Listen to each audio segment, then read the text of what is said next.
ಮಾನ್ಯ ವಿರೋಧ ಪಕ್ಷದ ನಾಯಕರು ಏನು ಹೇಳಿದ್ದಾರೆ, ಇಲ್ಲಿವರೆಗೂ ಬಂದು ಇಷ್ಟು ಗಂಭೀರವಾಗಿ ತೆಗೆದುಕೊಂಡು ಇಷ್ಟು ಸುದೀರ್ಘವಾಗಿ ನಮಗೆಲ್ಲ ಕೂಡ ಅವರು ಮಾಹಿತಿಯನ್ನ, ಮಾರ್ಗದರ್ಶನವನ್ನ, ಸಲಹೆಗಳನ್ನ ಕೊಟ್ಟಿದ್ದಾರೆ.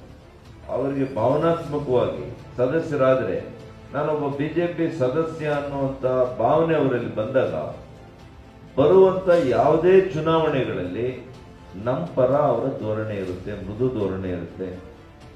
ಮತ್ತು ನಮಗೆ ಮತ ಕೊಡುವಂತಹ ಮೊದಲನೇ ಪ್ರಾಶಸ್ತ್ಯ ಅವ್ರ ಮನಸ್ಸಿನಲ್ಲಿ ನಾವು ಸದಸ್ಯರಾಗಿದ್ದೀವಪ್ಪ. ಮತ್ತು ತಿಂಗಳಿಗೆ ಅವರು ಒಂದು ಬುಕ್ ಹೋಗ್ತಾ ಇದ್ರೆ ಏನೆಲ್ಲ ಮೋದಿ ಅವರು ದೇಶದಲ್ಲಿ ಮಾಡ್ತಾ ಇದ್ದಾರೆ, ಇವತ್ತು ಹಿಂದೆ ಸರ್ಕಾರ ಇದ್ದಾಗ ನಾವೇನ್ ಮಾಡಿದ್ದೇವೆ, ಇವೆಲ್ಲವೂ ಕೂಡ ಅವರಿಗೆ ಅರಿವು ಮೂಡಿಸುವಂತ ಕೆಲಸಗಳಾಗ್ತದೆ. ಇದನ್ನ ನಾವೆಲ್ಲ ಕೂಡ ಗಂಭೀರವಾಗಿ ತಗೊಂಡು ಅವರು ಇವತ್ತು ನಮ್ಮ ಜಿಲ್ಲೆಯಿಂದ ನಾವು ಎಷ್ಟು ಮಾಡ್ತೀವಿ ಅಂತೇಳಿ ಅವ್ರಿಗೆ ವಿಶ್ವಾಸವನ್ನ, ಅವ್ರಿಗೆ ನಾವು ನಂಬರ್ ಕೊಡ್ಬೇಕಾಗ್ತದೆ. ಅಲ್ಟಿಮೇಟ್ಲಿ ನಾವು ಅವ್ರಿಗೆ ಉತ್ತರದಾಯಕವಾಗಿರ್ಬೇಕಾಗ್ತದೆ. ಇವತ್ತೊಂದು ಅವರು ಟಾರ್ಗೆಟ್ ಏನ್ ಫಿಕ್ಸ್ ಮಾಡಿ ಹೋಗ್ತಾರೆ 4 ಕ್ಷೇತ್ರಗಳಿಗೆ, ಹೆಚ್ಚು ಕಡಿಮೆ 3 ರಿಂದ 3.5 ಲಕ್ಷ ಅವರು ಟಾರ್ಗೆಟ್ ಫಿಕ್ಸ್ ಮಾಡಿದ್ದಾರೆ.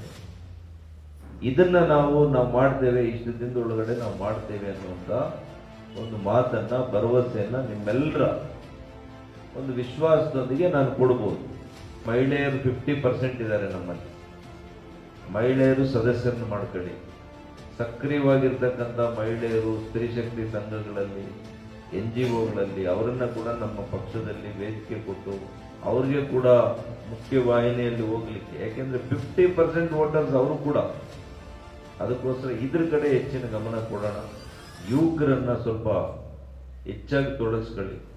ನಮ್ಮ ಸೀನಿಯರ್ ಲೀಡರ್ಸು, ಅವರ ಗೈಡೆನ್ಸು, ಅವರ ಮಾರ್ಗದರ್ಶನ, ಅವ್ರನ್ನು ಕೂಡ ವಿಶ್ವಾಸಕ್ಕೆ ತೆಗೆದುಕೊಂಡು ನಾವು ಹೋದ್ರೆ ಖಂಡಿತವಾಗಿಯೂ ಕೂಡ ಈ ಜಿಲ್ಲೆಯನ್ನ ಇಡೀ ರಾಜ್ಯದಲ್ಲೇ 4 ಕ್ಷೇತ್ರ ಇದ್ರೂ ಕೂಡ ಅತಿ ಹೆಚ್ಚು ಮೆಂಬರ್ಸ್ ಅನ್ನ ನೋಂದಣಿ ಮಾಡಿರುವಂತ ಜಿಲ್ಲೆ ಅಂತೇಳಿ ಒಂದು ಹೆಸರು ಗಳಿಸ್ಬೋದು, ಖ್ಯಾತಿಯನ್ನ ಗಳಿಸ್ಬೋದು.